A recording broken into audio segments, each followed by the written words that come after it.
Spain. It was awesome. It's cool, huh? Yeah. You talked to Brian about it, didn't you? Yeah, they had fun. Yeah. And I understand you guys had some issues in the airport and. Oh yeah, the riots and all that. Yeah, but we worked around it, and we had Good. Okay. What time is it?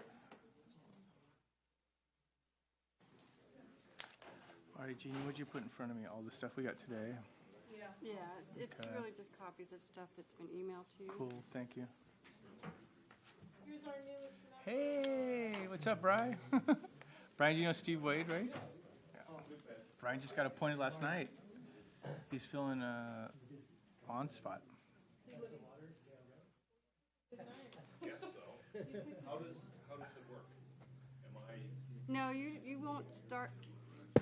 You won't start until January. So we have to give you and stuff like that. So I can be an observer. Oh yeah. Yes, you can make fun of Yeah. us after the fact, yes.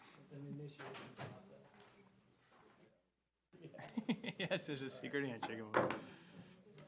Okay. Sit off to the side or? Can you see sit there? Yeah. All right, we're going to call this meeting to order. Welcome. This is the Wednesday night, November 6th, 2019 Site and Architectural Commission meeting for the City of Monte Sereno. Jeannie, do you want to start with the roll call? Commissioner Harrington, Here. Commissioner White, Here. Commissioner Kroc, Chairperson Wade. Here. Just to note that Commissioner Kroc is absent.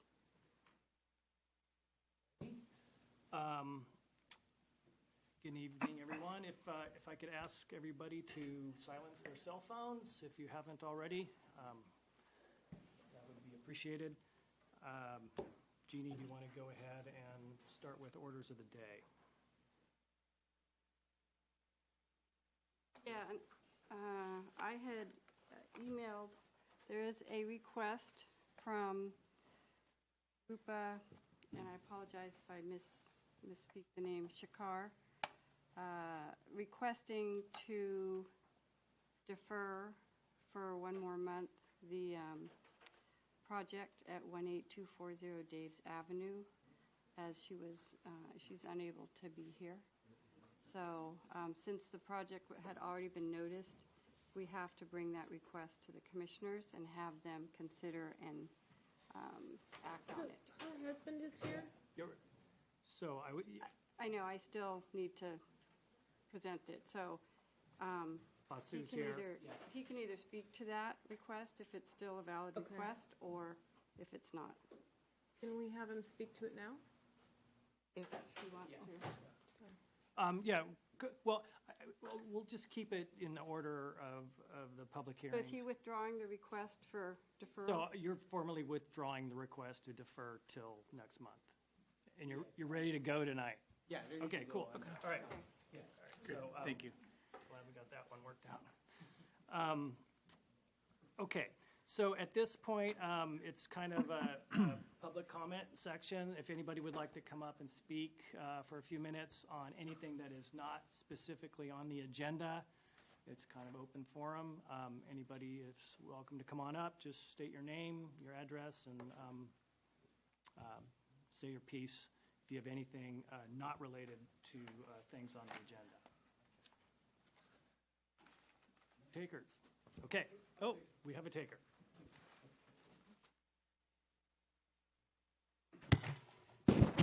So my name is Mike Frangidakis. I live at 17565 Blanchard Drive in Monte Sereno. Longtime resident, 35 years. Just want to let everybody know we're in the process of putting a Veterans Memorial in the city of I did that in Los Gatos already. We're doing one in Monte Sereno, just to let everybody know we're working on something. Awesome. Very good. Thank you. All right.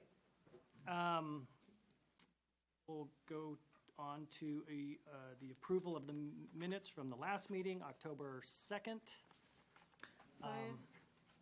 Any I motion to approve the minutes as presented. I'll second.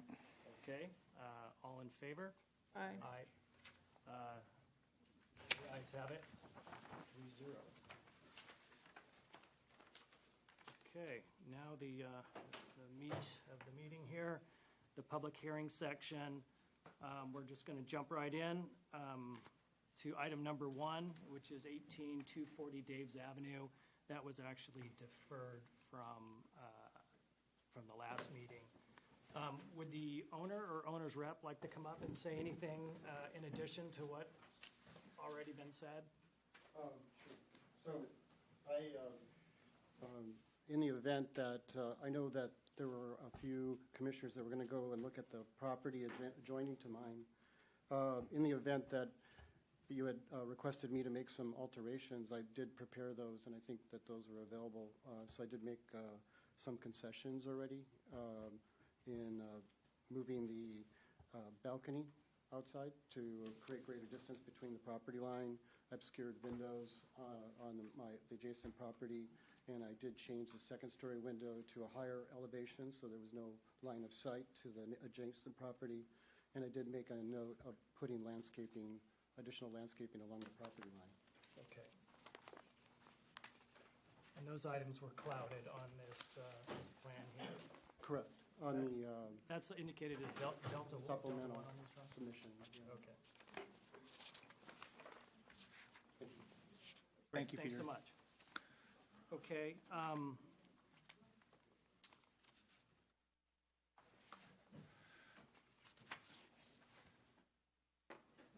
see the trees there. But the setbacks weren't, there's no adjustment to the proposed I did setback. on the balcony, so the dining deck was within 6 feet of the property line, and we moved it to 10 feet. But We actually the shifted it building over. itself, I mean, the balcony, I understand. Yeah, but we didn't change anything. No on that. walls or anything. Okay, all right.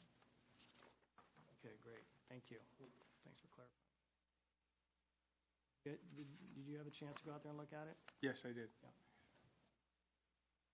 We're gonna let, Yeah, I just wanted to make sure we're all clear on Yeah. what's been yeah. proposed here, okay.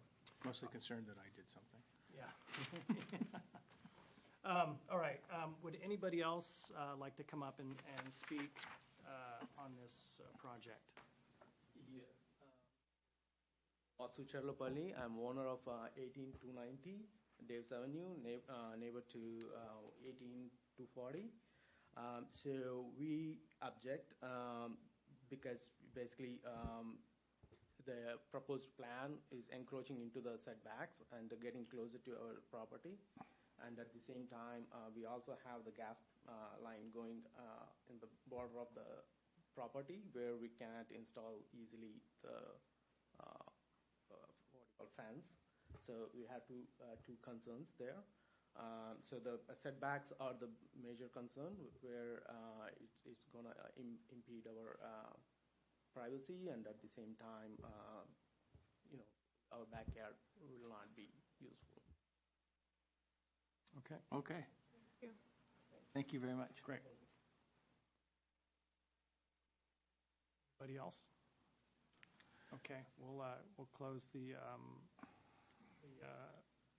public hearing section, or the speaking part of the item, and bring it back to the commission here. I went and looked at it. I think we all did, right? uh, Yeah. From Vasu's point of view. To be honest, I was amazed at how tall it was. That one-story pole on the corner appeared to be almost 40 feet tall, just guesstimating. I think it was more like 35 or 38 feet, something like that. So it was useful that we deferred it and got a chance to go take a look at it from your property, definitely, because that wasn't obvious when I first saw it. So I'm glad we had a chance to do that.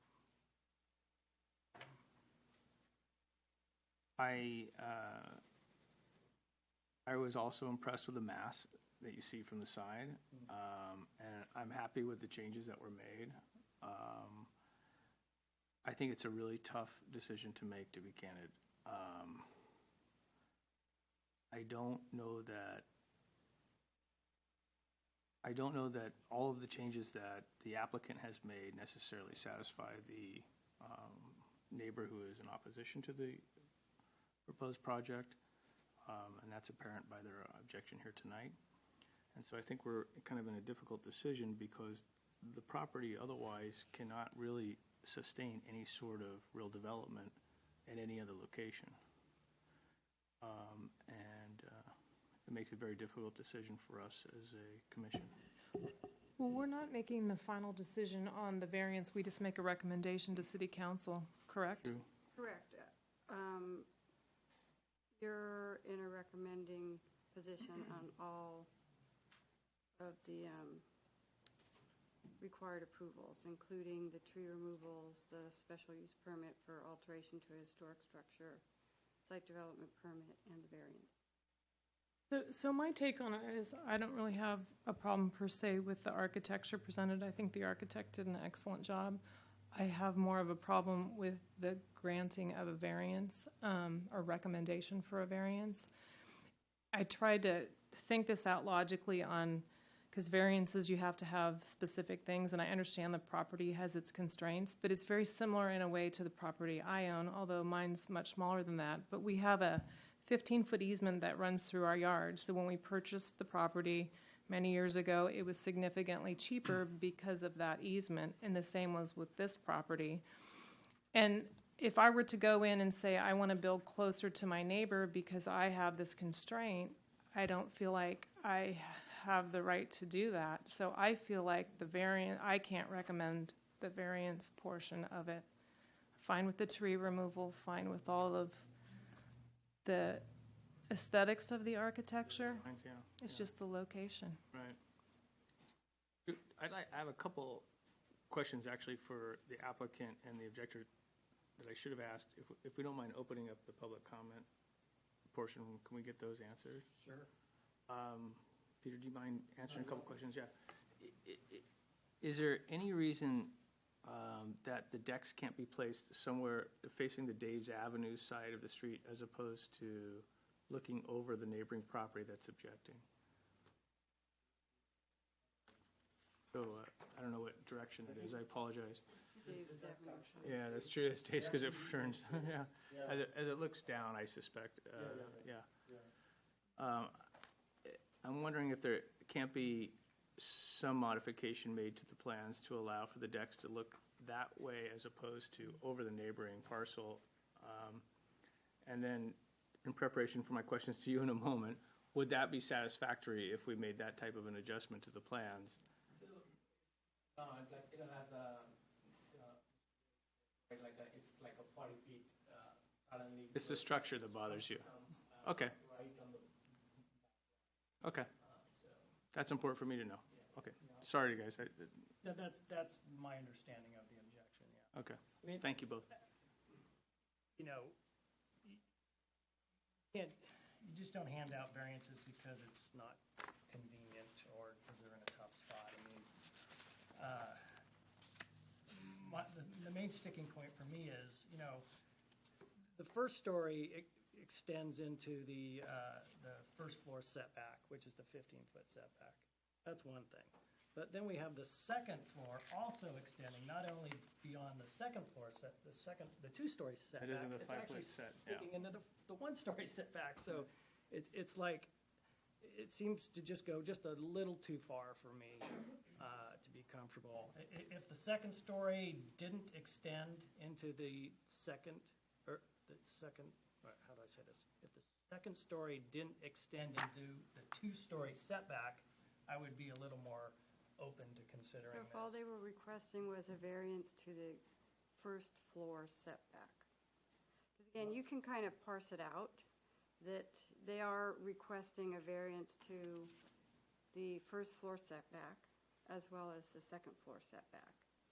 So Right. Well, there's two setbacks. There's the 15-foot setback for the first floor and the second floor. Yeah. And then there's the 20-foot setback For the second floor. Mhm. So are we looking at this as two variances, the first floor encroachment and the second floor encroachment? Yeah. Okay. So that's what, I'm kind of breaking it out, saying it would be easier to swallow if it was just a one-story encroachment into the 15-foot setback. But the fact that the two-story, which is supposed to be 20 feet off the property line, is going to be 6 feet off the property line at the worst case.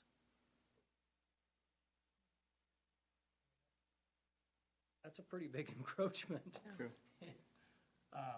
So I'm having trouble, I would have trouble recommending the variance piece of this. Everything else, of course, I have no issue with the architecture and the design and all of that.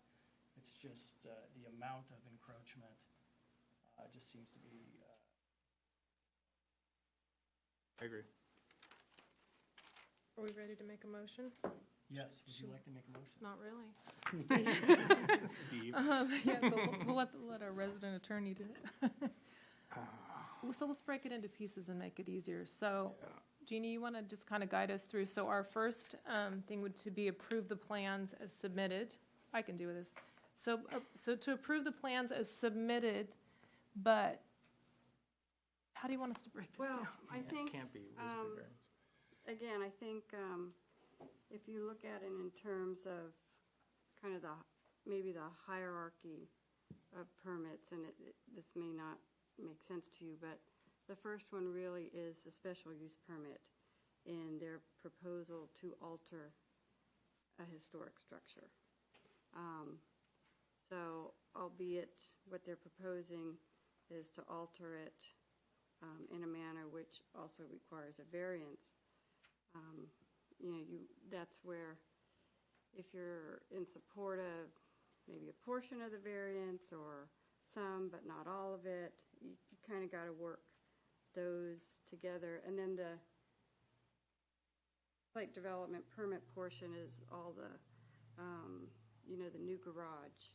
That's really what's covered by the site development portion. It's not portion. And any tree removals that are part of what you're in support of. So can we word this saying that? Here's what I'm kind of Okay. thinking. Yeah, if you think this is to basically approve everything as is, with the exception of the second story encroachment into the two-story. Which would basically enable them to build the kitchen,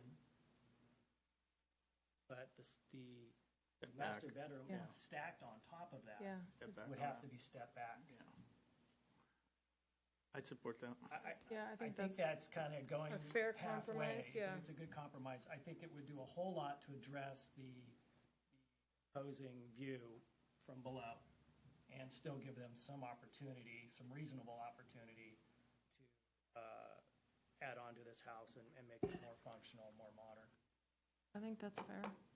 So to word that, and you can guide me, so if we approve the application as presented with the exception, which is kind of a big exception, of granting the variance for the second floor setback, which alters their plans, does that sound okay? Yeah, because then whatever their design is that includes an encroachment into that second story Yeah. setback would have to be But there, altered if it was approved in. well, that no, here's one other thought, though. Wouldn't it be better to continue this, to let them, no, wait, to let them alter it so that we can approve the whole thing and then send it You're to not city? approving it, you're just making a recommendation. Recommendation. So But I we're think making a it's- recommendation of something, plans that can't be built, according to our recommendation. Yeah, in It- fairness to the applicant. Yeah, I don't then they wanna- don't have he's to go already been through this delayed again. 30 days I once. mean, you can, but you can also, you can emphasize that, should he desire to alter it, because you're recommending something, he may Sure. decide to still go And the forward with city that. council can Yeah. override us. So, Well, I'm concerned about the alternative to that. Yeah, I think they need to, So let's say he addresses our concerns by way of modifying his plans. Does he have to come back to us and seek approval of that? you guys are not approving anything. Well, we're approving Well, the we're plans as approving the, So based on your recommendation, he can decide what he may want to do, and if he does alter his plans, there is no obligation to bring it back before you all, okay? even though it technically would like, if he were starting fresh and presenting what we're asking for, it would still have to get site and architecture You guys have put approval. a circus It's on the not, second it does floor. not have to get site and architecture approval. He's not before you with you being an approval body. You're strictly in a recommending body at this point. So would it be up to city council Yes. to decide to kick it They back? will if hear they're your not- recommendation, so, again, you will. Aren't we approving the No. site development? Any time, and I'll bring up the code, anytime there's an application that is the purview of the city council, any other associated applications go along with it, and you're recommending body. on Okay. this. They're all lumped So it together. all goes Gotcha. to the council. So that's why I'm saying, so, again, I think your wording of you're supportive of the architectural design that was used, and, recommending that they approve as submitted with the exception of the requested encroachment into the second-story setback, Okay. which implies that that same Has to be- architectural design Doesn't work. is to be used, and if he chooses to present a modified design based on your recommendation. Okay. He doesn't have to, but he could choose to, given your recommendation. He might want to work up an alternative. It's up to the applicant. But you don't have We to. don't, it's not, it's out of our domain. Exactly. Okay, gotcha. So, I'm gonna make an attempt. I make a motion to approve the site development permit as so I'm making a recommendation. I move that we recommend City council. for the city council for approval of the site development permit as presented with the exception of the second floor encroachment into the setback.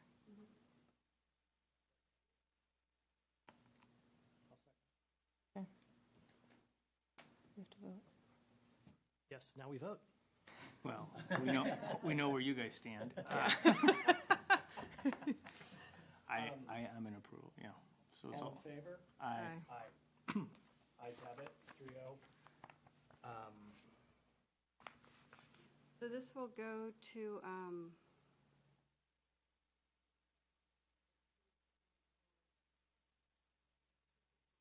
it's scheduled for the 19th, or what's the date?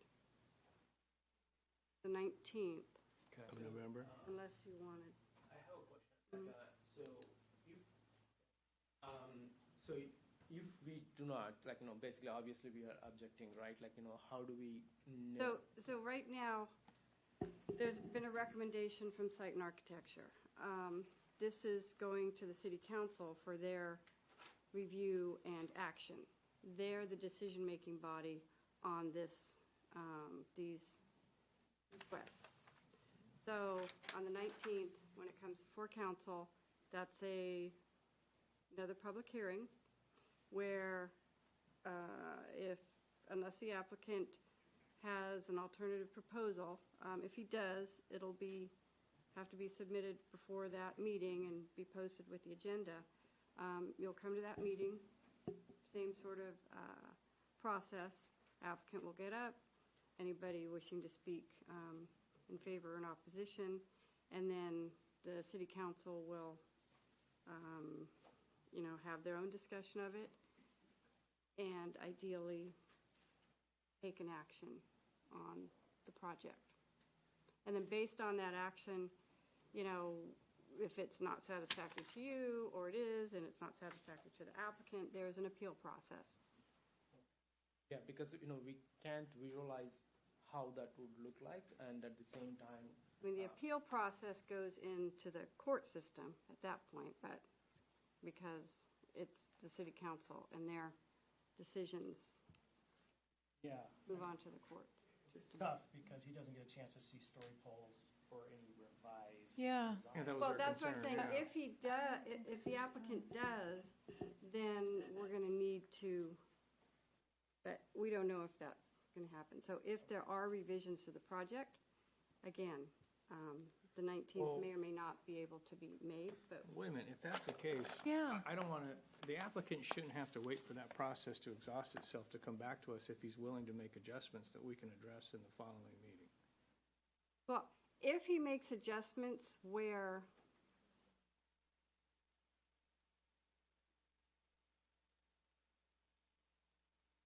meaning the 19th, I mean, Well, if he comes to it, in other words, if he's willing to make adjustments to the second story structure that would support,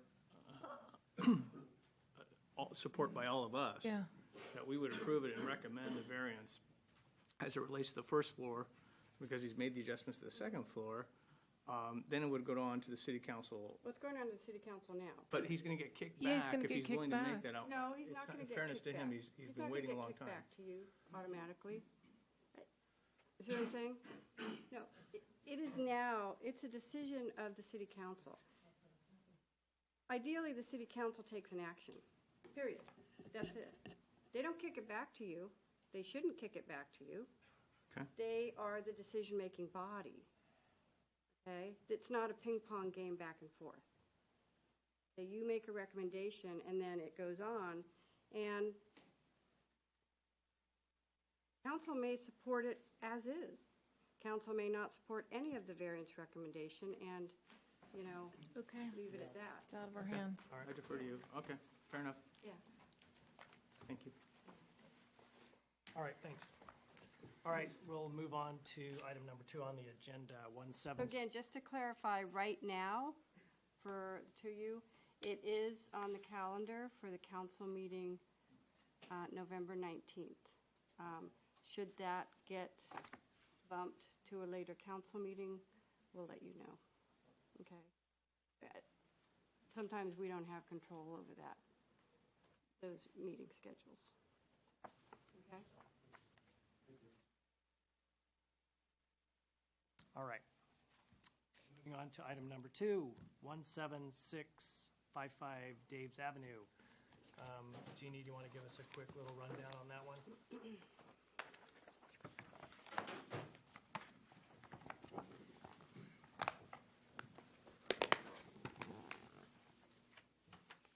Thank you. Yeah, this is a site development permit, along with some tree removal requests to demolish an existing approximate 2,000 square foot single-story home and an associated accessory structure, and construct a new 4,855 square foot single-story home.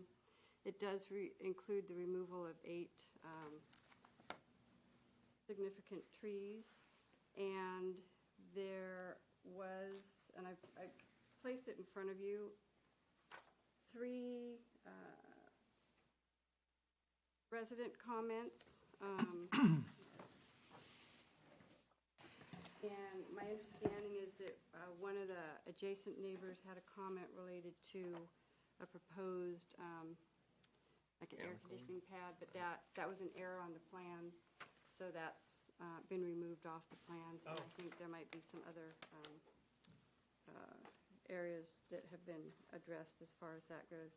The, proposed design, clearly, I think fits within the neighborhood. And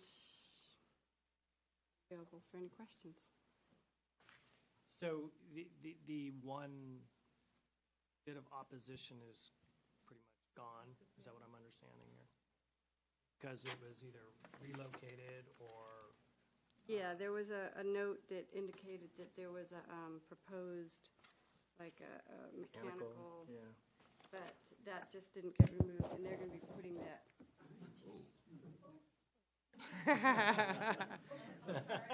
That on the other side. Meeting's over. Lights out. They're going to put that on the other side of the garage, so that, So it would be an issue. All right, So that's a non-issue. great. All right, would the owner or the owner's representative like to come up and say something on this project? I'm the architect for them, Greg Klein, and we have the materials here. I don't know if you need us to go through that at all, and I'm really just here to answer any questions. And then I'll just say the condenser unit was moved to another location on the property, and then in just talking with them now, they'd actually like to put it on the opposite, way on the opposite, on Carroll Court, within an enclosed yard, but it would be within the side yard setback, and that's something I hadn't had a chance to check on if it's allowed there, but that's what they'd like to do. And really just here to answer questions, so. So the proposed relocation would be along the street side as opposed to any Correct. neighbor side? And you can see on the site plan, there's a fenced area on that side, Right. and it would be within that fenced area. Okay. I see.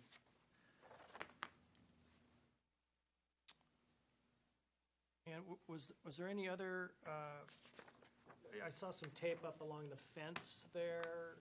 but that's for the 6-foot That's for the high fence. fence within Okay. the side, Yeah. side setback. Okay. It's taller than it's supposed to be. Yeah, within- it's supposed to but be, it's on the I street think there. we had modified that to allow for it to be within 10 feet, but this is even closer than 10 feet. Mm-hmm. Yeah. But it's in the same place that that fence is now, just replacing it with a newer, slightly taller fence. That's what it looked like. Fence there along there? On the property, yeah. Yeah, no, the tape It is is. right on Yeah. top of an old dilapidated Yeah. fence. That's So about it's- 5 feet yeah. tall. They have a big dog, and I know. the dog would just jump over that fence. All right, very good. I don't have any specific questions for you. Okay. Anybody else? I don't either. You don't want to look at our materials? I we did we take looked a at 'em. quick Oh, look okay. at them Yeah. before. Thanks so much. Sure. It's a good-looking project. It's a great design. No, I Yeah. really like it. Well done. Yeah, Thanks. thank Is you. that it? That's it, That's it. thanks. Thank you. Anybody else care to speak on this? You guys are satisfied now? Yes. Okay. All right, we'll close the public comment piece of this and bring it back to the commission. I think it's a beautiful project. Yeah, I I don't mean, have it- any problems I with don't it. have any issue with it. It's fine. It's done it totally in the neighborhood. It's Tasteful. one story, It's very awesome. tastefully done. I can't, yeah. it's- And lots of neighborhood support. All right, I want to make a motion to approve as submitted. I second it. Okay. We'll vote on that. All in favor, aye? Aye. And ayes have it, 3-0. That one passes as is. Good luck with your project, guys. Yeah, good luck. Okay, moving on to item number 3. Yes. Yeah. Yeah. It's not the Well, full it's package. just, yeah, The supplements that we're giving. Yeah, you're welcome to. But, Brian, you're welcome to look at the full set. yeah, right take the behind us. full set over there. Yeah, and we need to make sure Jennifer gets that in case. Oh, okay. Yeah. Just grab it's Blanchard's next. Hang out back here and check it out. Okay, so 17520 Blanchard. Jeannie, give us the rundown on that one, please. So again, here is a proposal to demolish an existing single-story home and replace it with a new approximately 5,100 square foot single-story home, including a pool. And I know there is an accessory dwelling unit on the plans here. Again, that's not subject to your review or discretionary review. But a lot of times it's easier to put them on the plans because it all gets calculated in structural and impervious coverage. And moving in the forward, I really can't require them to put story poles up on them. So it was my error in, not telling them they didn't have to do the story poles for the accessory dwelling unit. So I'm going to start catching that more. There is also included in this the removal of 4 significant trees, but they have proposal to landscape and replace them. They are keeping the existing perimeter wall with this project. I only had one inquiry on this, and from the discussion, they had no issues and were supportive of it.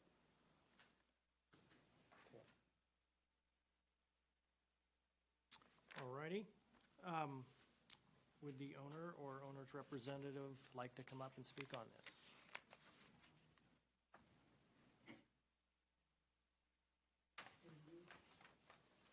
My name is Gulush Dada. I am designer of this project. The project includes main house, ADU, and cover structure for barbecue area. Before we start this design, we reviewed all the existing surround conditions, and this land has a unique situation, especially in the corner land and busy street on the Winchester Avenue. As you may see, there is existing elevation drop from Winchester side to existing land, and there is 10-foot stucco wall between, which we are keeping sound for the sound and privacy reason. So it's already there, so we don't need to maybe apply for that wall. North side of this land also has existing shorter walls. Again, we would like to keep those also for protect our privacy and existing feel of the neighborhood, how it was before, kind of. But we will make those to like match with our style of the building also. And we kept almost same location of existing house pad with larger footprint. We kept building height lower on the west side of the house for compatibility with the neighborhood.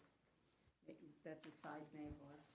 And we didn't put any main windows west side of the house because of privacy of the both buildings again. At rear side, we already had more than our required setback.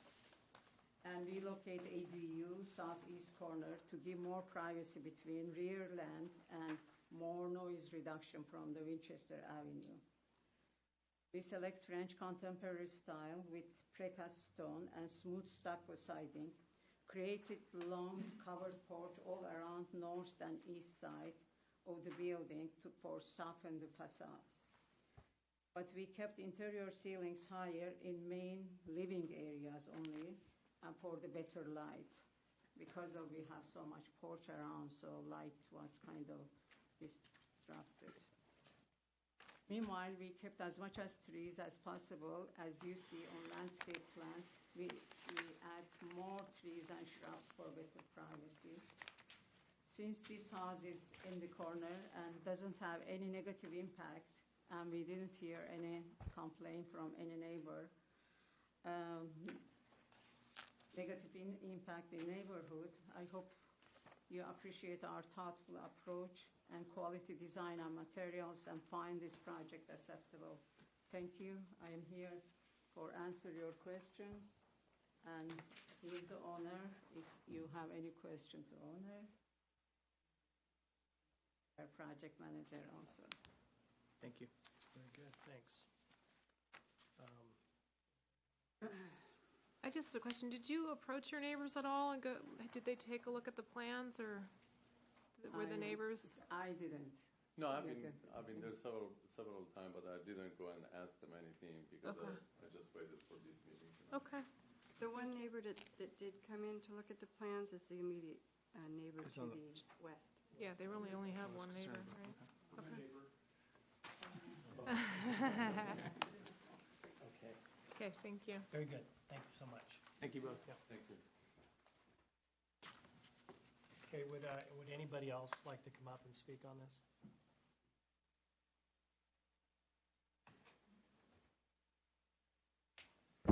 Mike Frangidakis, I live on Blanchard, many years. I just want to say I love this plan. I love what you're doing. I'm all for it. That house has been an eyesore, not only for our street, but for Winchester for years. And I've looked at the plan tonight, and I got to tell you, it is fantastic. So kudos to the man and his architect. I would ask you, please, on Winchester, make it look nice instead of the weeds and stuff that's growing out of there now. Thank you. Thanks so much. Okay. Anybody else? All right, we'll close the public comment section and bring it back to us. Thoughts, comments? I think it's fine as presented. Just a little trivia, that house originally was apparently a medical office building. I don't know if anyone knew that or not. Yeah, we have friends that used to own it, but. Yeah, when I was walking. So it's going to be nice to see it go. It felt like an office building, yeah. Yeah. Wear gloves. Okay, well, I think we'll just go ahead and, anybody want to make a motion, or? I'll make a motion. Pick I'll the move easy to one. approve as submitted. I second it. Okay, let's vote on that. Ayes in favor? Aye. Aye. Aye. So the ayes have it, 3-0. This proposal is approved as submitted. Good luck with your project. Good luck, guys. Thanks.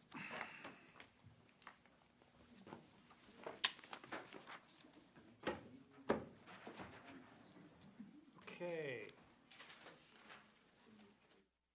The fourth and final item on our agenda is 16005 Greenwood Lane. Jeannie, if I could ask you to give us a brief rundown on it?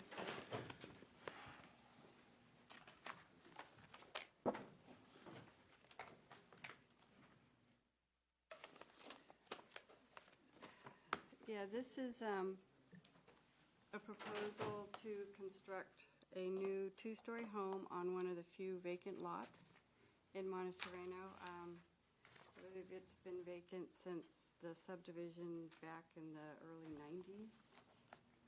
The other two properties were built on. The proposal, if you've been out there, the existing site has some trees on it.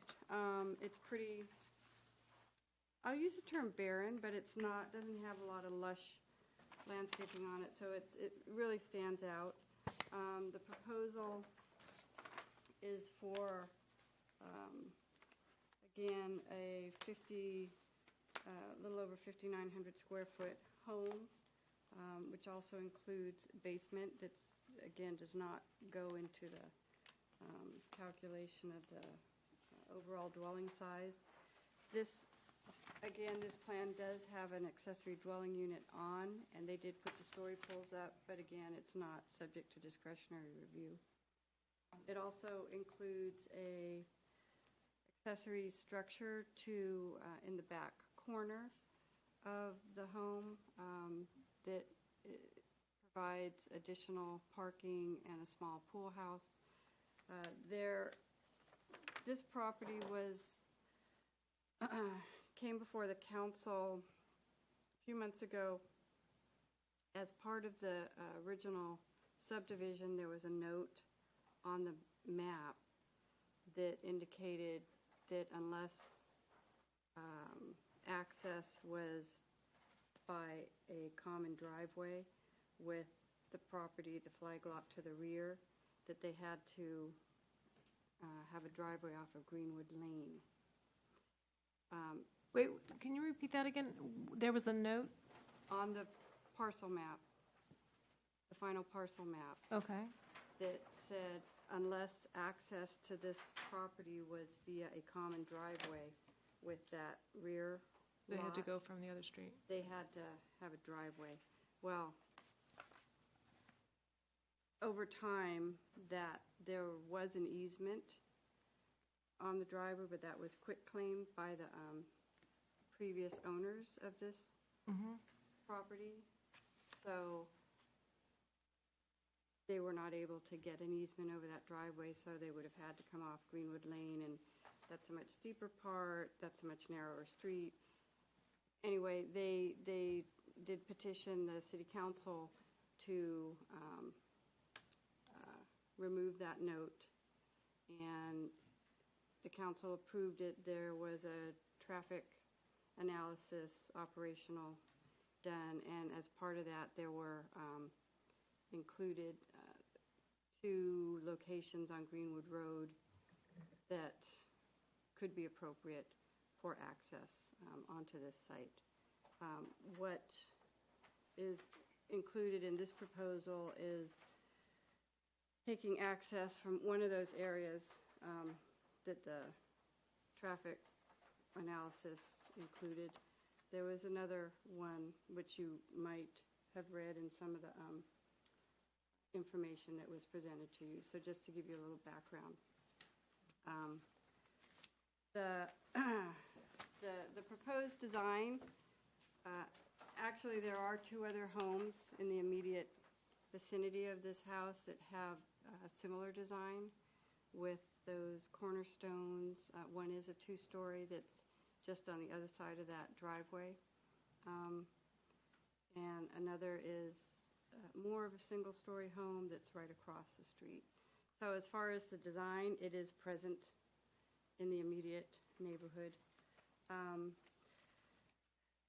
In my analysis, the one area that causes me more concern is the grading that's happening to accommodate that driveway turnaround in front of the house. And, you know, they already have a long drive. They have a fire truck turnaround as part of that because the distance back off Greenwood Road exceeds 150 feet. So I think there is, quite honestly, opportunity to not bring such a long paved area out into that to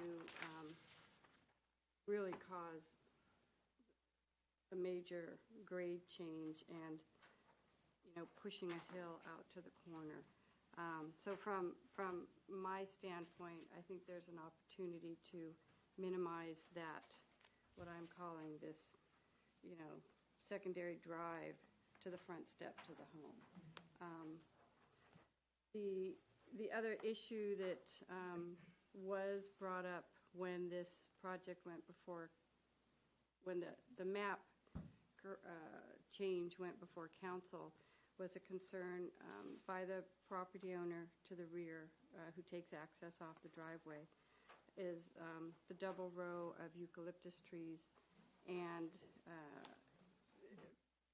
concern with any future construction and activity on this property relative to the impact to those trees. There is a arborist report from the applicant that does include, you know, does recognize the trees and does include tree protection measures relative to if you're trenching or when you lay down the pavers. The driveway is set back off the property line.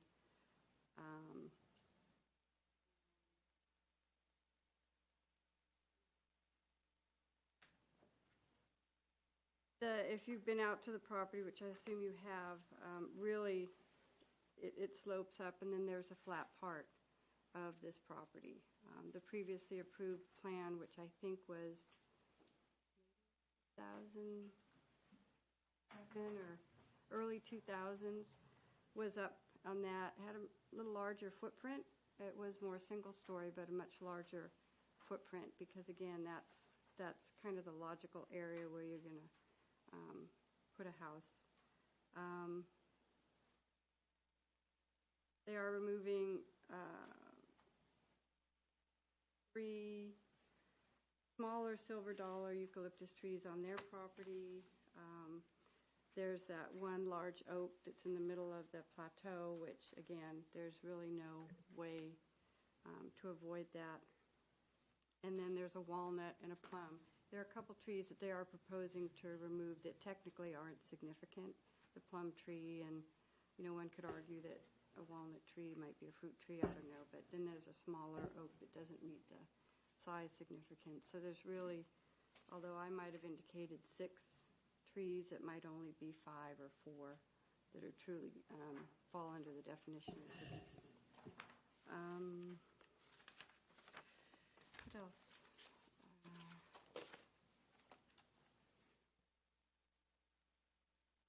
That's really all I have. Do you have any questions of me? So Jeannie, we got today, Vista. communication from an architect regarding the proposed plans, a submission from an adjacent neighbor, and a report from an arborist that seems to contradict that which was submitted with the application. Yeah, those Has, 3 things were all submitted by one property owner. understood. Yeah. My question is, has planning had an opportunity to review those and reconcile the differences of opinion among the experts?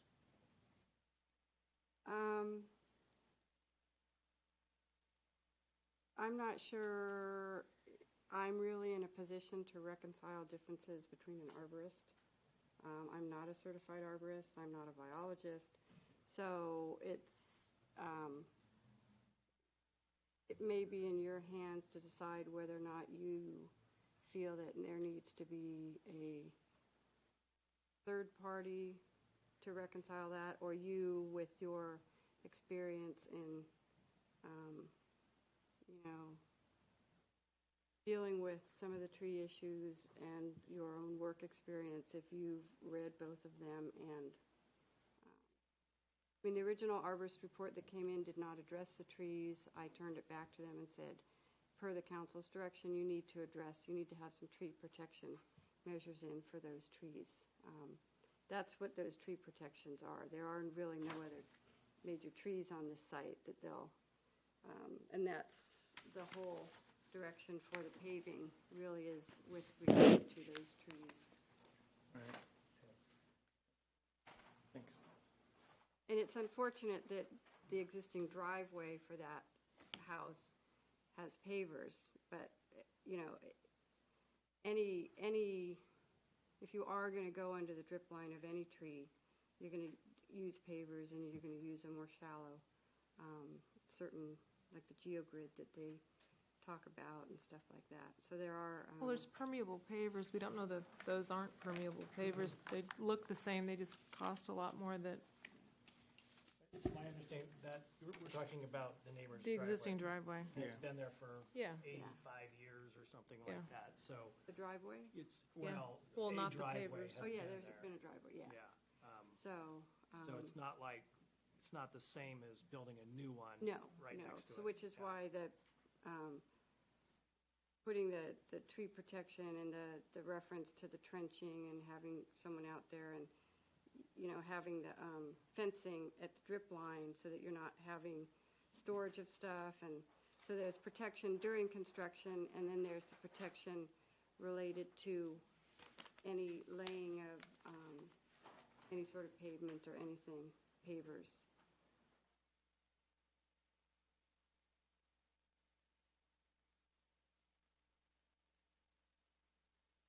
Okay. No more questions for Jeannie? All right, so let's go ahead and open up the public comment section on this. Is the owner here, or a representative of the owner here that would like to speak on this?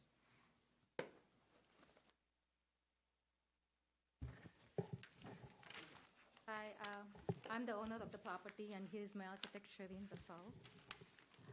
So probably we'll take a little bit of, description of a project, a little bit of each, and then we'll go from there. So good evening, everybody, and thank you, Jeannie, for the project summary. And it reflects, what we have been discussing and diligently working during the last few months. Okay, on the table. Okay. Yeah. Okay. So I was just thanking Jeannie for the project summary and also helping us, go through the design guidelines from the last few months. And also, since I see a lot of my new neighbors here, I don't live on the site right now. We live, in San Jose. And I wanted to introduce myself and also give a little bit of, background on how we actually started developing this lot. Both me and my husband, who's sitting in the audience, we have both advanced computer science degrees and high-tech technology background, and also have been the Bay Area residents from the last 27 years or so. And so we call it her home, and we love the place. And we're also pretty involved in high-tech management roles, and also, with startup companies investing, in multiple things, over the last few years. We're also pretty engaged with our local communities, and our kids are both brought up here, and we are, wanting to move into this neighborhood. So as a way of history, we bought this piece of land in January 2018, more than 2 years ago. And since then, have been working very diligently on these plans. So it's not like, a quick run of the plans, even though we knew pretty much that these plans were prior approved back in 2000, whenever. We had a hard look at all of those plans when we purchased the property. The owner actually assigned the rights to use those plans if he chose so. But then when we started looking at those plans, it didn't really appeal to them in a way that, we wanted to, put our own vision. We had some goals for this project. So, and I thought I'll share the goals with some of the neighbors. The important goals for this project were to blend in with the neighborhood. We wanted to minimize the earthwork. We wanted to minimize the grading on this challenging lot, cut down fewer trees, and we also wanted to ensure privacy for us and the neighbors, and add value to the neighborhood by building a home with nice finishes. So just as a small example, the previous plans had just 20-foot setback, minimum setback in the back of the property. We actually increased all the way to 60 feet in order to ensure privacy, not only for us, for the neighbors behind. So that you'll see in the, as part of our planning process. We also made sure, we took more setbacks than we need on all the 4 corners of the property. Again, you'll see it in the set of plans we have submitted. And along this course, we also faced many design challenges that our architect Shireen will speak to in a few minutes. And we got a lot of guidance from the city as well as we were wading through the whole process. That's the reason why it took 2 years to come up with a set of plans that we were happy with, and we are hoping that everybody is happy with. We also engaged one of the leading transportation consultants called Hexagon Consultants about the traffic analysis on Greenwood Road. And they suggested a couple of areas where we can drive into our property. We had an arborist, we had a very competent civil engineer, a geotechnical investigation, along with the architect. So we also made sure that we followed the design guidelines of the city very carefully. We are not asking for any variances on the design guidelines. And we are requesting that we be approved for all the things this lot is approved for originally. And we're actually reducing the footprint of the original home by about 500 square feet in the process of shrinking the footprint of this property. So this property has been approved for 6,500 square feet originally, but now we are only asking for about 5,900 thereabouts. So with that, I'm going to turn this over to Shireen. Hi, good evening. My name is Shireen Bassal Architecture. I've designed several homes in the area, here in Monte Sereno and Lexington, in Saratoga, in Los Gatos, Palo Alto, Woodside, and Atherton. I've been chosen to be the best residential architect in Sacramento by Home Building Digest. And typically when I take a job, my main goal is always to work with existing terrain and very sensitive to the surrounding, the nature, existing trees. And foremost, I'm very respectful to the neighborhood style and the city zoning and requirements. And actually I was lucky, I was hired by my client because we shared the same goals, and that made my job more pleasant.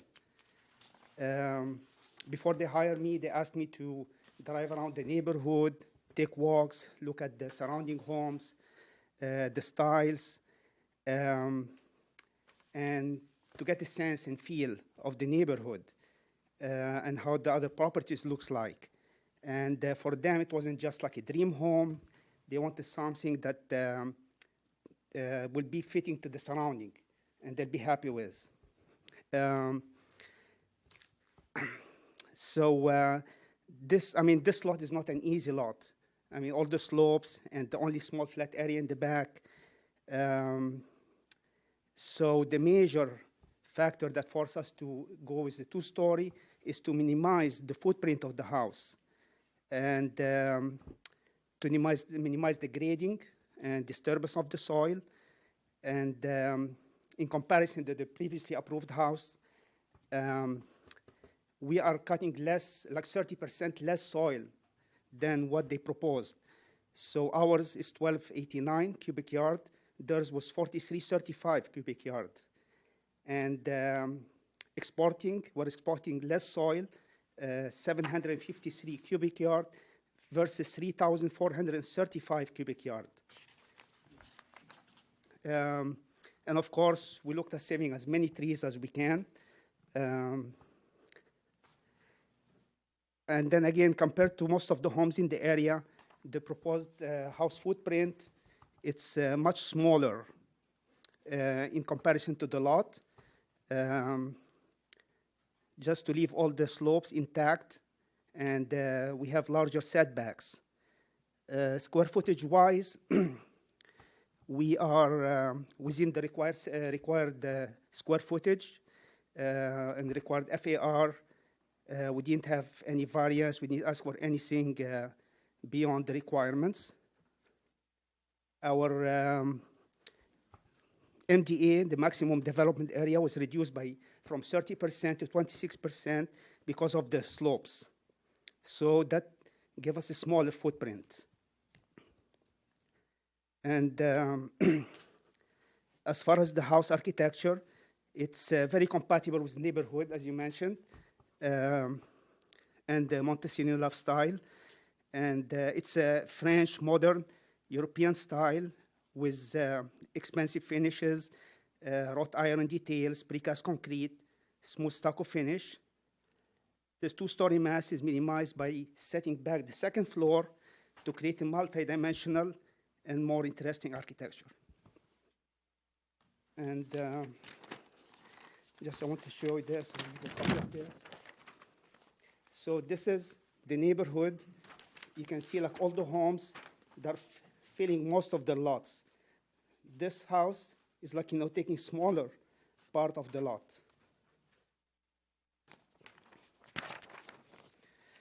And answer any questions? Yeah, part of our supplements. It's in here somewhere, yeah. And then again, by comparison, this was the original footprint that was approved, and it just looked too big, too much. Here we go. This was the original footprint that was approved.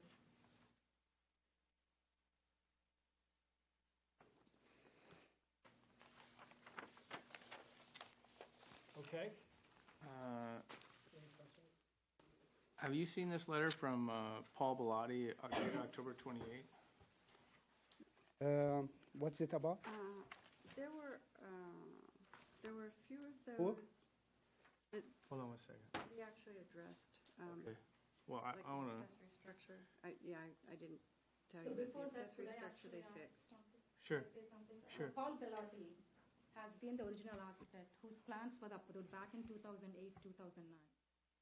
When I was interviewing for architects, there was an opportunity to potentially hire, but there was a good an architect who could communicate our vision more crisply, more clearly. So I see some conflict of interest, but I just want to raise this as a point, to be here. And the same architect has been hired by No, you're free to hire architect of your choice. Exactly. I appreciate I just want that. to make that point, and in case it has to come to this. I appreciate the history, though. Thank you. I would just address the second page Yeah. of this, the accessory structure in the main house. The architect Heights, has yeah. modified, what you see in your packet are the modified elevations to reflect. The new sheets that we got. Exactly. The 4 or 5 sheets, yeah. Yeah. Okay. Like the step in the Yeah. garage. So he didn't, Okay. and the story poles for that accessory Here structure we go. were altered to reflect the, New and heights. certified, yeah. Okay. All right.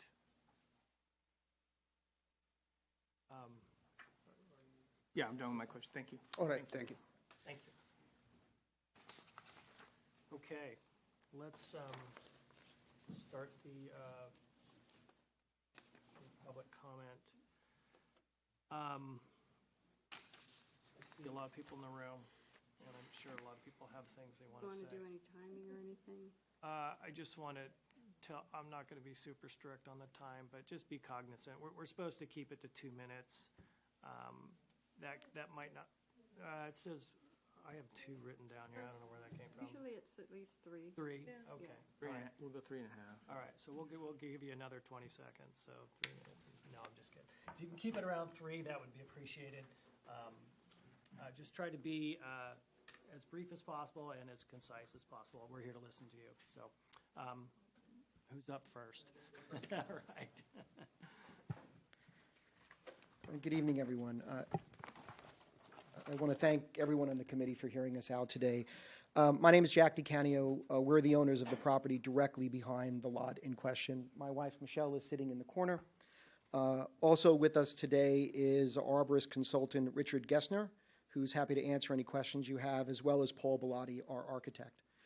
I was going to start on a different point, but I think I want to deviate just a little bit, and I may take those 20 extra seconds.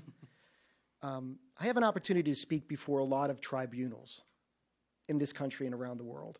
I like this one the best because this is where the community gets together and it works out its issues. It's real government working every day. Now, I heard the owner say something about, I want to introduce myself to my neighbors. Is this how we introduce ourselves to our neighbors in a proceeding like this? It's not the way I did it. I introduced myself by the neighbors by going to them and saying hello.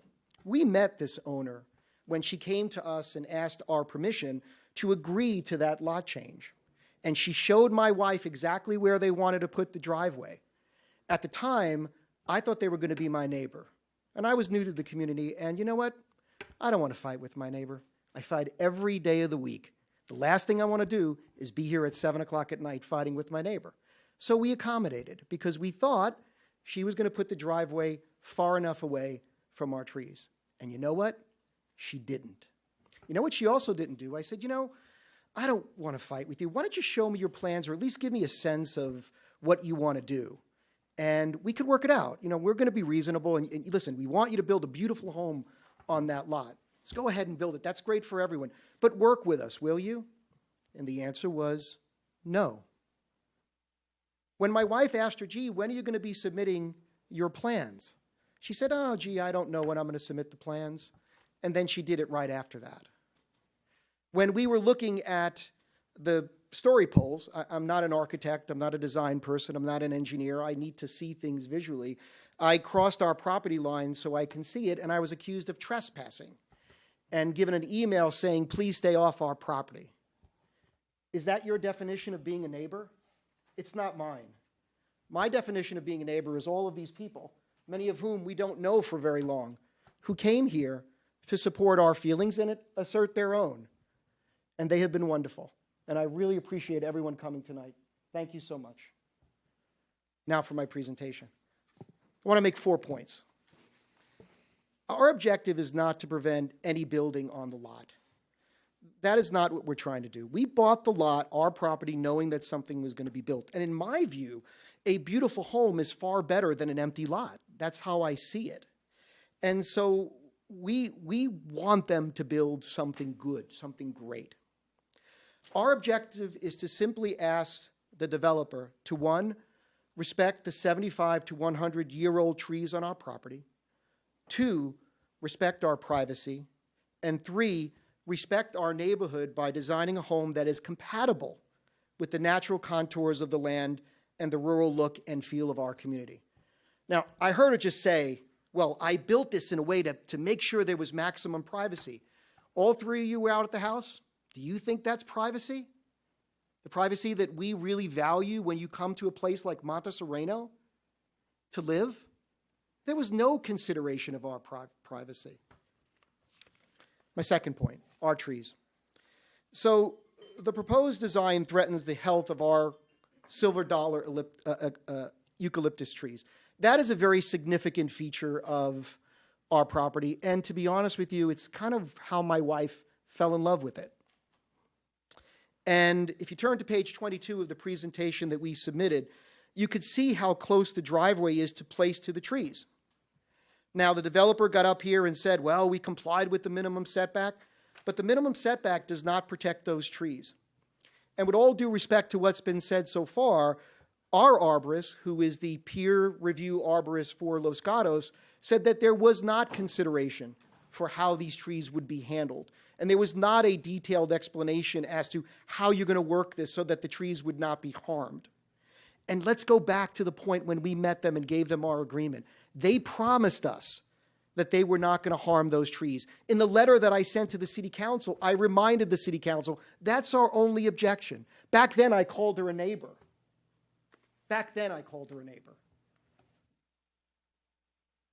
So when you read the arborist report, and I do think at the end of the day, maybe there is a need for a third arborist qualified to resolve this, to deal with these issues. And our arborist is going to speak in a second about the deficiencies in that report. But our arborist says that given the placement of the trees, that it is likely to harm given the placement of the driveway, it is likely to harm our trees. Now, there is a traffic study, and I think Jeannie mentioned it, where there was another appropriate site to place the driveway. That is more in line with what we were told and promised to us when we agreed to the site correction map. And so we encourage the committee to consider that.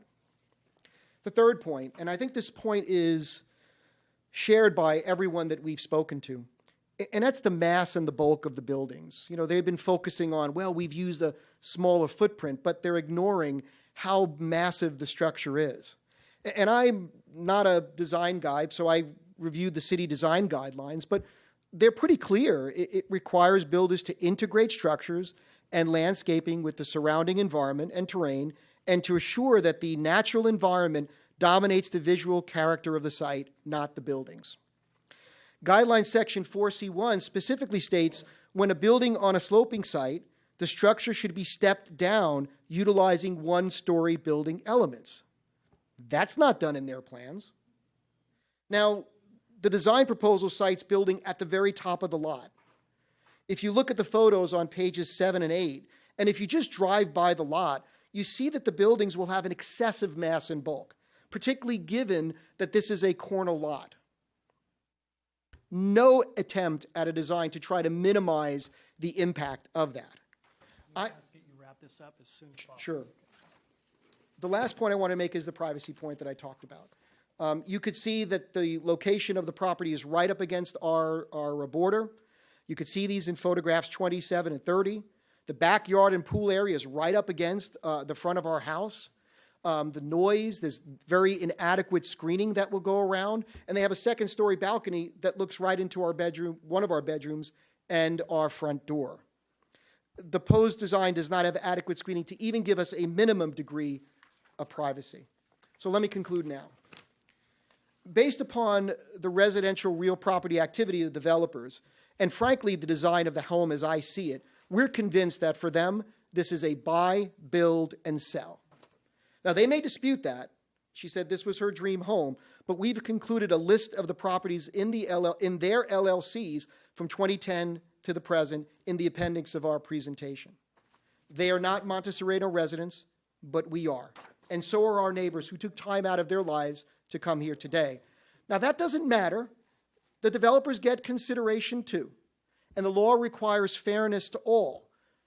I'm not saying that they should not be treated fairly, but if you're going to build and leave our community, it's fair and just to ensure that what you leave behind is beautiful and enhances the beauty of our neighborhood.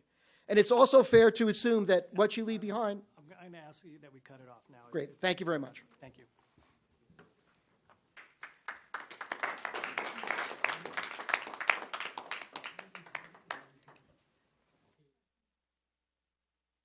My name is Tony Jeans. I'm here because I know some immediate neighbors. I actually designed a house next door to this property on Greenwood Lane. I'm surprised about the condition of the driveway being removed, the condition of the map. That just confuses me. I'm going to stay away from that, but I'm just very surprised. To me, it looks like a flatland house that has been plonked down on that property. It makes no attempt to take into account the contours of the land. There are second-story balconies that I think you should consider asking the architect and the owner to eliminate. They're on just about every side of the building, perhaps not the front. They add to the mass of the building, both on Greenwood Lane and also to the neighbor behind.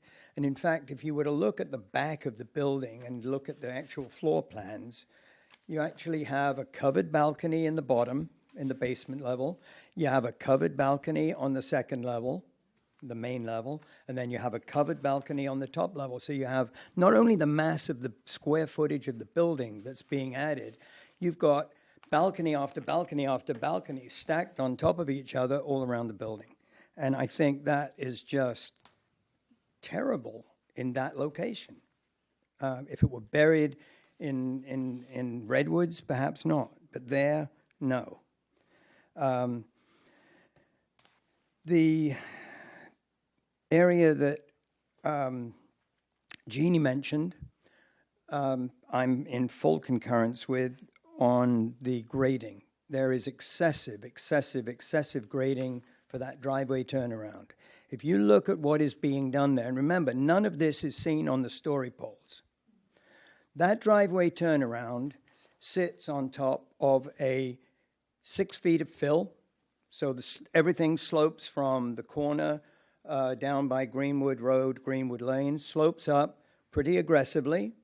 And then you have 6 feet of grading up there for a large area. If you look at the contours and the way they've been built, they've been designed, the way they detour around that corner.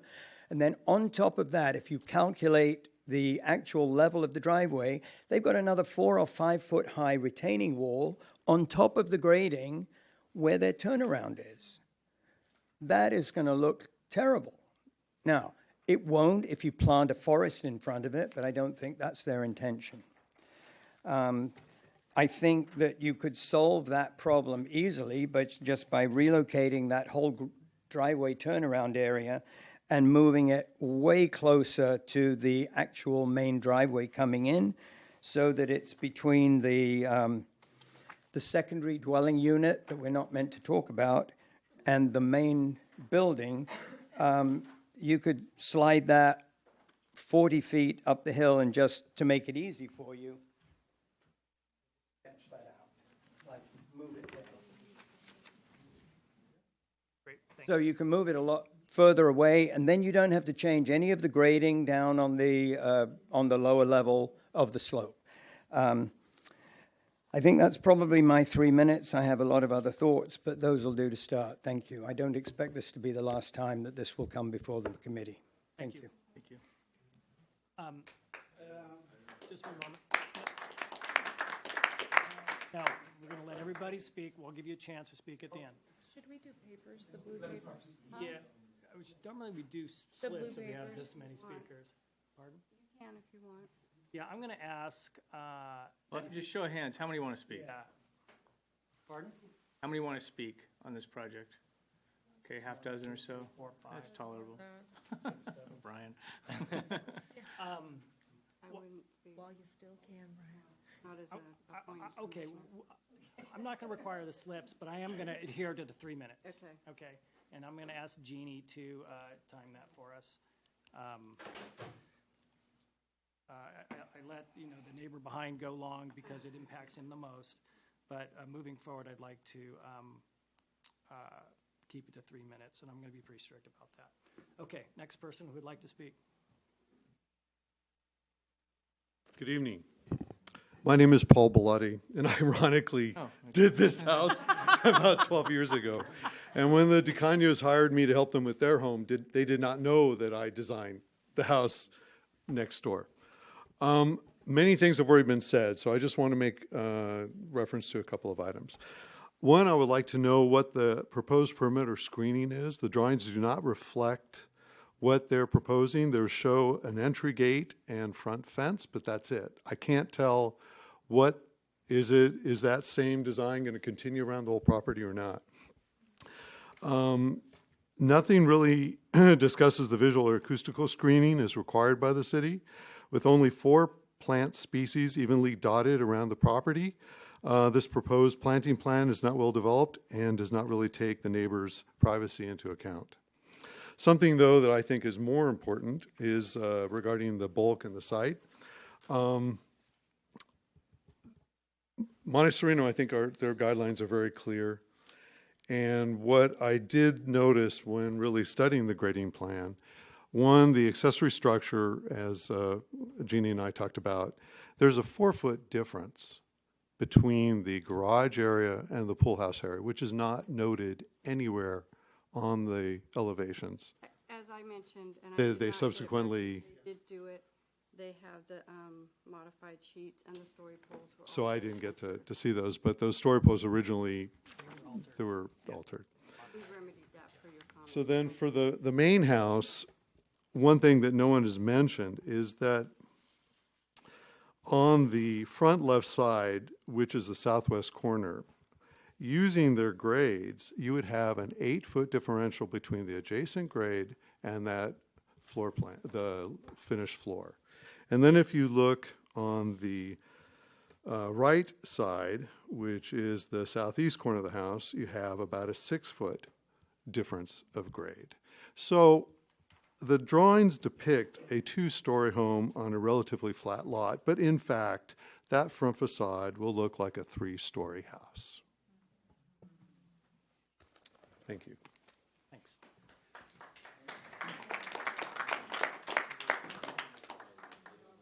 Okay. Next. Okay, here we go. Okay. If you could remember, state your address and your Oh, name. yes. Yeah, yes. I'm Shirley Kanata, and Daniel and I live at 16075. We're the house that is next door to Jack and Michelle, and we've been there for 36 years. We bought the acre from Bill Venuti in 1982. We've seen the neighborhood change quite a bit, but I'm going to make this brief, so I just want to say that when you stand on that corner and you look up at that house, it clearly is not aesthetic. The way it's going to have, you're going to see 3 stories, is just not aesthetic and harmonious to the lot. It looks huge. And they go on about how small a footprint it leaves compared to the previous design. But, you know, there's really 3 footprints on that lot. I mean, their cabana is bigger than my daughter's house in Los Altos. And the ADU is also bigger than my daughter's house in Los Altos. Okay, so we're really looking at 3 footprints. We don't want the trees removed. We don't want the eucalyptus trees removed. I mean, it would just ruin the whole character of those trees. We also think that the driveway would be better lower down on Greenwood Road. And so, you know, I don't want to be redundant, but we agree with everything Jack said and the 2 architects. Okay, thank you. Thank you.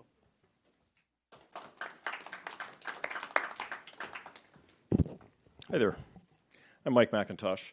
My wife, Maureen, and I have lived at 16130 Greenwood Lane for the past 25 years. We have deep roots here with all of our extended family in the area since 1965. The rural feel of the immediate neighborhood, west of Highway 9 that is, was our primary driver for our decision to buy here 25 years ago. We love it. It's a wonderful place. The neighbors are all wonderful, pleasant people, and we do respect one another's wishes and concerns. For example, Maureen and I wanted to build an arbor across our driveway. Gordy, one of our neighbors right next door, was concerned that it would negatively affect the look and feel of our shared orchard. Gordy was right, and we didn't build it. Gordy planted a few trees that would have eventually impeded our view of the hills above town, and he agreed to move them from to another location at our request. Years ago, following this same type of review meeting prior to the construction of the Corollas home, the Corollas made loads of accommodations, spent significant money on those accommodations, and built a beautiful home that is a true asset to the neighborhood. And we've been good friends with them ever since. This is why Monte Sereno is so special. The mutual respect shown by all the neighbors is in fact a significant contributor to the value of our property. I want to enumerate as many concerns as I can within what remaining time I have. And I do not want to insult people, but I want to be honest. So based on inputs from our neighbors who have interacted with this developer, she has demonstrated no regard at all for the neighbors. In fact, she has expressed or demonstrated aggressive, almost bully-like behavior. She also seems to have no concern for the fabric or the rural nature of the area. In my opinion, the proposed design is ridiculous. It would be like building a multi-story shopping center right in the middle of our neighborhood. It's in direct conflict with the natural beauty of the area. The style is ostentatious. I can only imagine what it would look like at night with whatever lighting they have in mind. I can't, don't even want to think about that. I know it's a difficult and steep lot. However, I'm sure that there are designs that can accommodate the neighborhood, the look and feel, and that lot. The design is an affront to the senses. From the street level, when taking a walk down Greenwood Lane, which is something we do frequently, it's a beautiful place to walk. From the bottom of Greenwood Lane and Greenwood Road, looking up at that house, it would be nearly 50 feet above our heads, which is just absurd. The eucalyptus trees are a majestic landmark in the area, and in my opinion, based on my experience, running a driveway right along those trees would definitely compromise their health. The seventh concern is we want construction vehicles to park on the lot itself and not block our streets. Okay, thank you. Thanks.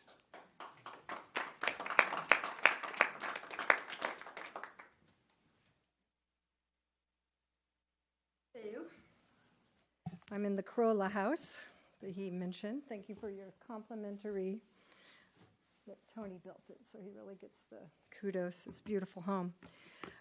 Yes, and so this lot, my lot, and Can you help me understand where you're okay, so you turn right on Greenwood Lane, and we're the first house on the right. Got it. Okay. Yeah. Tony built that house for us in around 99, 2000, when I was at preschool with Heather. We so, attended our preschool. kids, yeah, not us. Yeah, we're that young. Yeah, we're that We young. look good. Bill Venuti sold us our land, and we were happy to develop it. The neighbors, rightly so, had a lot of concerns. I spent many meetings here being grilled by my friend Gordy and some others, but they did a good job guiding us. And I think out of the changes we made, we did get a lovely home, which I think enhances the neighborhood. The hillside we built on was way more challenging than this hillside, so I don't have much sensitivity to that argument. We were made to decrease the square footage of our house by 10% right off the bat, so as to lower the bulk, lower the house, and make it blend into the neighborhood. We were happy to make that accommodation. We lost a lot of features of the house, and it cost us a hell of a lot of money in grading and retaining walls. And if you would like to come and look at our property, I'd be more than happy to give you a tour so you can see what can be accomplished.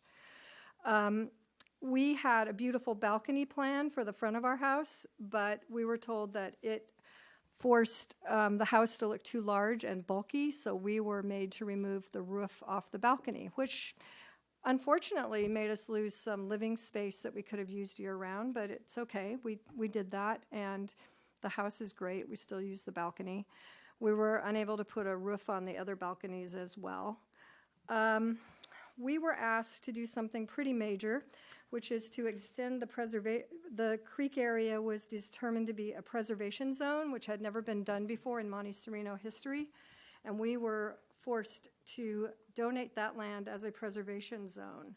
The creek was running through that preservation zone. It goes under our driveway and along the road, and where it comes out at the bottom of our street, I propose that should become a preservation zone down to where it goes into the pipe. I do not want that creek put into another pipe at the end. It's very beautiful there. It provides a lot of screening on the street, and it enhances the rural feel.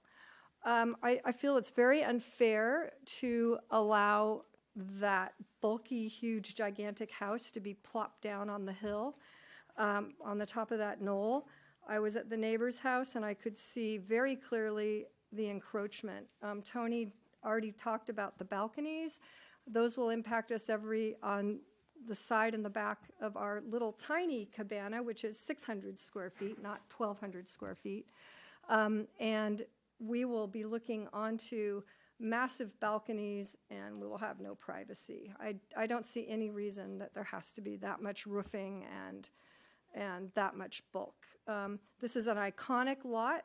It's one of the last lots in Monte Sereno to be built on. It's part of an iconic property. Bill Venuti's house is over 100 years old, maybe 130 years old.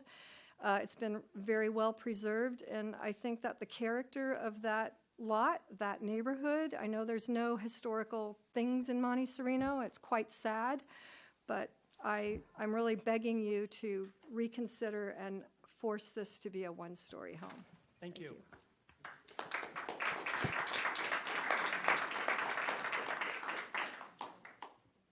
Anybody else? I'll let you circle back. Yes, sir. Hi, I'm Bill Cooper. I live across the street and toward Saratoga-Los Gatos Road from this project. And I've just got a hold of this today. So the thing that concerns me is for the neighborhood, that the house isn't going to bother my house, so I don't care about that. But as I look at this, if I'm reading it properly, there is a guest house, 1,268 square feet. There's a lot of houses in the area in a subdivision of that size. It's right on Greenwood Lane. So when you drive up Greenwood Lane, you're going to see this. It looks like a condominium project. And I've never seen a guest house in the front of a house before. I've always said it, so I've always seen it in the back of the house. So if there's some way they could incorporate that and put it in the back of the house, I'd really appreciate it for our neighborhood's sake. Thank you. Thank you.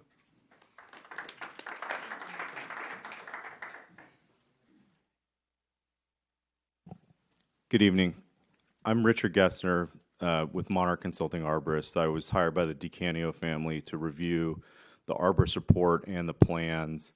And as Mr. DiCanio stated earlier, this is a role that I have with the town of Los Gatos under their community development department. It's not a new thing for me. I've been a certified arborist for 20 years. I've done projects in this community. And in my review of the arborist report, there were several things that I found that I felt were missing or were not addressed. And primarily are the 10 trees on the DiCanio property that were simply omitted from the report. Now, in the report, they are mentioned, and this is where the driveway is proposed to run right along those trees, within several feet of them, and underneath the drip line of those trees. And in the report, it states that if you construct the driveway in this manner, then the impacts will be minimal. Okay, that's all that's stated. It doesn't say anything else about the impact on those trees. And so when I started to review the plans and to look at the site, and the report itself, it became clear that, for one, the arborist never looked at any of the grading, drainage, or utility plans at all, and there are no cross sections of how that driveway will be constructed. And so making a judgment on the impact that driveway is going to have on those trees without actually reviewing any plans or anything that indicates how that's going to be affected is not possible. And so the judgments made by the applicant's arborist were not thoroughly examined. And in my opinion, constructing that driveway where it is designed will cause harm to those trees. I don't think there's any two ways about it.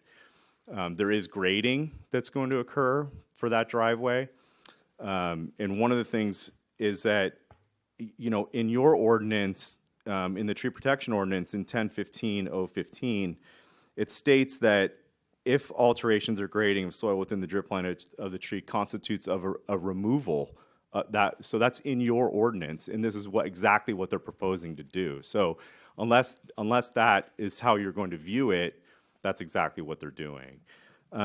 So in my opinion, the arborist report falls short of what would typically be provided for a pre-development assessment. It doesn't account for the trees on the adjacent property. It doesn't account for the impacts on those trees. At least it's not evaluated properly. And there were some other suggestions about the eucalyptus species being undesirable, which is not in conformance with the local arboricultural community. And so by approving this, I think that you would cause harm to those trees. Can I ask him a question? Yeah, I have a question for you too. Go ahead. Yes. So I was always told there was a rule on how much of the drip line you could cover, like you could cover a quarter or a half of what the drip line in the driveway already that is existing covers. Yes. A portion of the drip line. So there's two separate things that you're asking. So what would be an appropriate tree protection distance, which is not actually provided in the applicant's report? There are guidelines. There are no tree protection specifications. That's very different. Those are two different things. Guidelines are boilerplate, best management practices. Specifications are actually providing quantifiable distances and activities that can and can't occur underneath those trees. None of that was included. So to answer your question, the DeCanio's driveway has been there for decades. Okay, not the current driveway, but there has been a driveway there. There has always been infrastructure there, and those trees have adapted to that circumstance over several decades. And so even with the renovation of the new driveway, you still had a placeholder or existing infrastructure in that same location. Whereas what the applicant is proposing is new impact on the other side of those trees where there has not been impacts before. And so when you're going to encroach that close as the driveway is proposed, then there's undoubtedly it's going to cause harm. There's excavation that's going to have to occur. There's excavation that's indicated, or at least some grade changes that are indicated in the grading plan. So we know that that's going to happen. So to answer your second question, how much encroachment into the drip line can you achieve? So the current best management practices in the tree care industry require that you define your tree protection distance based on tree species, the species tolerance if it's known, and or the age and condition of the tree, and then the trunk diameter. And then that's extrapolated out for your tree protection radius based on the trunk diameter of the tree versus the drip line. And the reason for this is the best example I could give you would be a redwood tree. So you have a redwood tree that has a massive trunk, far spreading root area, but its drip line is very narrow. And so if you were to cut or do your tree protection at that drip line area, you're undoubtedly going to cause that tree to collapse.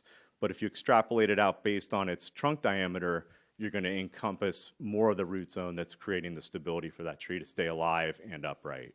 So you must know exactly what that type of eucalyptus requires. Yes. So, and I put that in the report that I provided for the DeCanios. But in this instance, you have, on average, the typical tree protection radius for that tree would be 30 feet on average. And if you were to shrink it down to 6 times the trunk diameter, you're looking at about a maximum encroachment of 15 feet from those trees in order to preserve them. That's based on ISA best management practices. You answered my question. So. Okay. Great. Any other questions? Okay. Thank you. Okay, before I let the project architect come back up, is there anybody else who would like to speak on this? My name is Rosemary Gelman. I live at 16145 Greenwood Road. We've been living at that place since 2013, but living in this area in Los Gatos for 30 some odd years. And I just met Michelle for the first time, actually tonight. And that's the reason that prompted me to come here, because I'm in support of their concerns. 3 years ago, I came before this committee because there was a big house that was being built right next to our house. And we didn't have this nice booklet and prepared, but we had concerns, and some of those concerns were addressed, and some were not. And I tell you, to this day, this is 3 years later, the house is completed, we still have issues with privacy. We could pretty much shake the people's hands who are next door. We brought that to the committee. It wasn't addressed. When I saw those story poles, mass, size, bulk, I knew the design guidelines very well because, as I said, I went through this 3 years ago. And I don't want to see this happen again. And so I think this is a great neighborhood. I love Monte Sereno. And I'm just here to say that, I mean, if I look at the guidelines, just 4B3, it's the building dominates the landscape, as far as I'm concerned, from what I can see and from what I can see of the story poles. And now I have a look at the house. People have a right to build their dream houses, for sure, but it shouldn't impact the landscape. And it says very specifically, just this one point, and there are so many points that don't adhere to the guidelines. Structures on prominent, visible hilltops, like Greenwood Road, Greenwood Lane,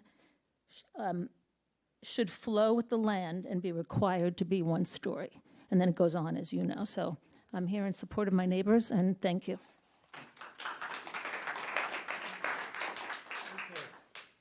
One other speaker. I live at 16091 Greenwood Road, and I wanted to just touch base on a few things. I won't reiterate what people have already said, but the developer purchased a lot that was with very challenging topography. Part of the property extends into Greenwood Lane.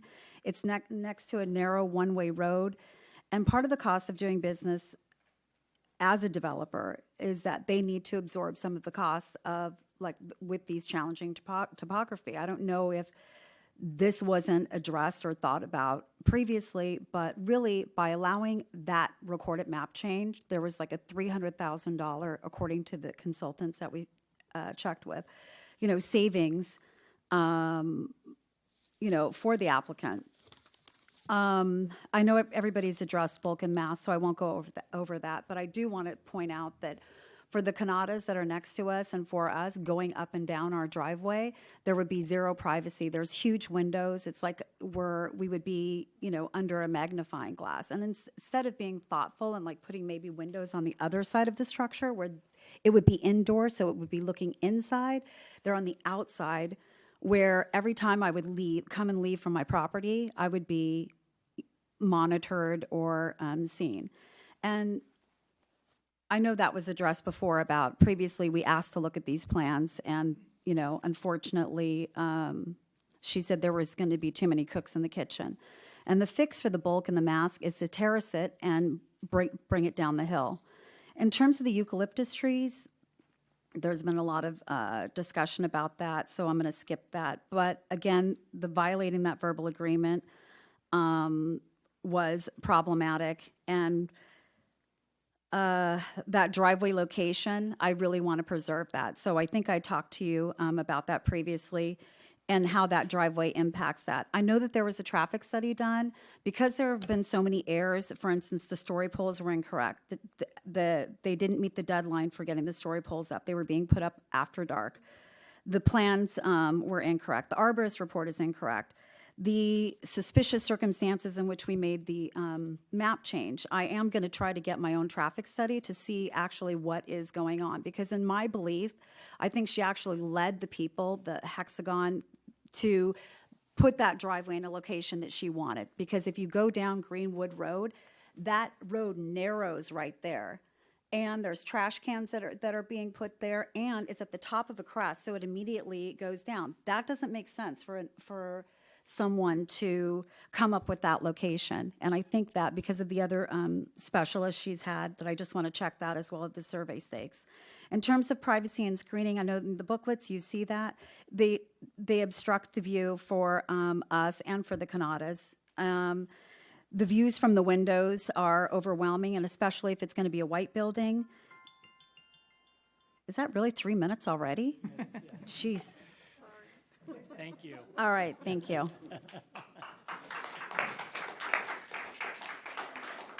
Okay. Look at Avatar. But Yes, my name is Ted Sang, and I live at 16115 Greenwood Lane. So that's about 2 doors up the road from the applicant. We've lived here 22 years. Love the neighborhood, love the neighbors, and they've been great to us, and they share whatever their needs are, and we all talk about it and get along really well. This applicant, I've never heard of her, never heard anything from her as far as her project is concerned, and that's kind of alarming. One thing I just wanted to point out too, with the development of this site, as you turn right on Greenwood Lane, she said that she's done some traffic studies. I've lived there for 22 years, so I know what the traffic's like. As you turn right on the Greenwood Lane, the street is very narrow. And if you have cars coming down, coming up, both cars, both directions don't know what to do unless you're a local. Sometimes the local people try to actually get by. But a lot of times you come to a stop head on, and that's a very dangerous situation.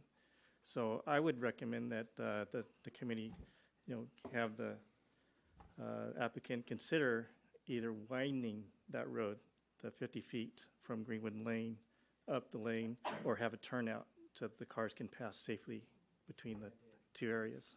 Fire safety. Yes. And that's all I have to say. Thank you. But I do agree with everything else that's been said so far. Okay, I think that wraps it up in terms of the neighbors. Project architect like to come back up and address some of these issues that have been brought up. Yeah, I just wanted to clarify a couple of confusions about the driveway location and the traffic study made. And Hexagon is very reputable company. I mean, I won't contest them, but the two proposed driveways, one is in the middle of the lot next to the big oak tree. And the other one is the one we're proposing. The one by the oak tree will require removing the oak tree and require like 5-6 times more grading because it cuts through the contours of the lot. So this is more of a natural slope. And I heard people mentioning there will be lots of grading. No, there is minimum grading on this driveway area. The driveway itself, here is a picture comparing the existing driveway between the eucalyptus tree and the neighbor side. And this blue line, that's what the driveway was proposing. So it's 5 feet. Their driveway is like sometimes some areas 2 to 5 feet. It varies. And that's not an 85-year-old driveway. It's much newer. So it has been, and they use the same interlocking system we're proposing, which will be hand dug, and it will be built over sand bed, and then interlocking pavers with minimum impact. And there will be like a tree protection plan and supervision by the arborist. So I just wanted to clarify this driveway option. And as far as the people saying it will look like a 3-story building, like a hotel, no, it's a 2-story house with grades around it, and this area will be landscape. So, I mean, from the rendering, I mean, that's what you'll see. I mean, 2-story house with 2nd-story setback, so it looks like a 1.5-story, and with some landscaping, which will minimize any like retaining walls, like 3-4 foot retaining walls we're using.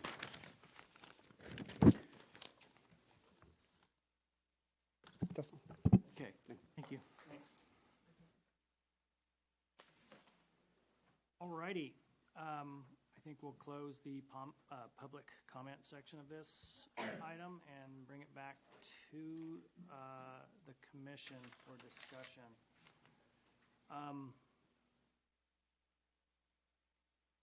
Yeah, there's a lot going on here. Personally, from my perspective, I see a lot of issues.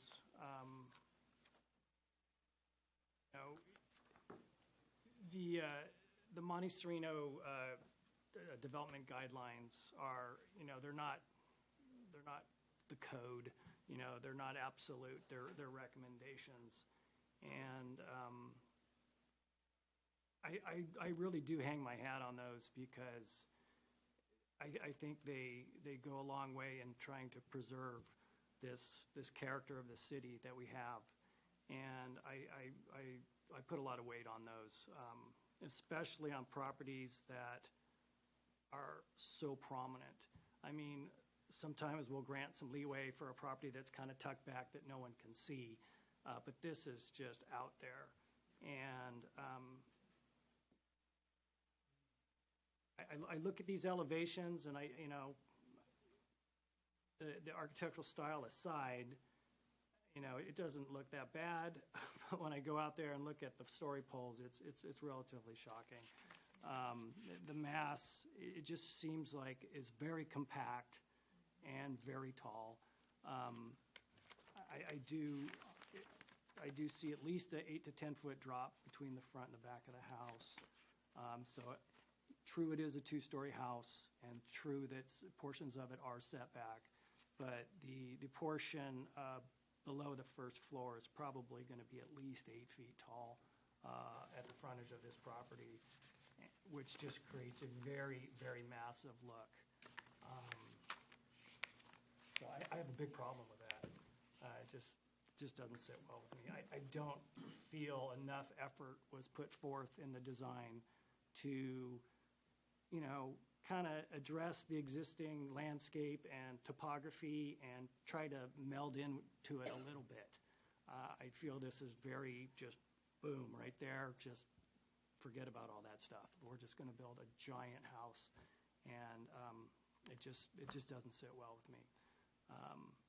There's all sorts of other points, but I just got to go back to that point as my primary objection to this.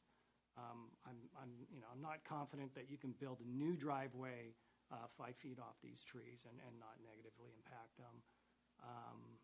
The turnaround in front of the house, there will be a 5-6 foot tall retaining wall there, increasing the overall look and mass of the view from the street. There is a beautiful oak tree right in the middle that's just getting nixed. I understand that's right in the middle, but I'm not convinced you can't work around that. But that's a tough one. I would probably give them a little leeway on that if that had to go. What else? And I'm not really seeing anything addressing privacy around the perimeter of the property. I'm seeing a wrought iron fence and a few trees, or small trees, kind of dotted around the perimeter. The landscaping plan really doesn't show much detail. It doesn't look like it was very well thought out or developed. So where is that? It just looked like kind of like landscaping plan, check that box. I don't feel it was really, I just don't feel a lot of thought was given to the landscaping plan. So that's my 2 cents. I concur.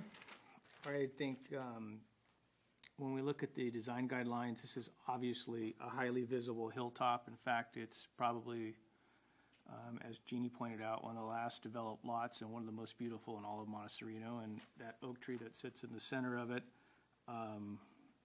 unfortunately, may be in the way of any type of improvement on this property, but doesn't seem like there was any consideration given to that. I think the neighbors' concerns reconcile with our design criteria. I think if the property is moved south or southwest, the privacy concerns that we heard tonight are addressed, the driveway and tree concerns are addressed, and the property would flow with the land, which is consistent with the design criteria that we're required to follow. Given those concerns, I can't support the application. I concur with both of you. The thing, besides what you have said, not to reiterate too much, but just the kind of inaccuracy in the depiction of the topography of the land in the renderings in the elevations was disturbing to me. That you can't even really get a feel for how much slope there is. There's an 8 to 10 foot slope from front corner to back corner of the property that's not reflected in the elevations. And I believe that you cannot put a driveway that close to those eucalyptus trees based on experience I've had professionally. It's just not a good idea. And then everything else you guys said, I would concur. I can't support it either. I make a motion to deny the application. I second it. I second it also. 2 seconds. Can we vote? No, we vote. Let's Let's vote. Put it to vote. Yeah. All in favor of denial of the application? Aye. Aye. Ayes have it, 3-0. This project is denied as it sits.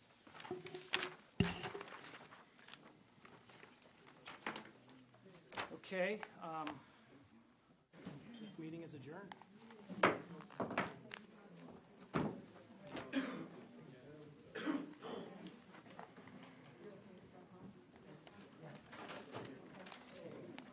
got more paper than I got brains here. I know, we got a lot of stuff.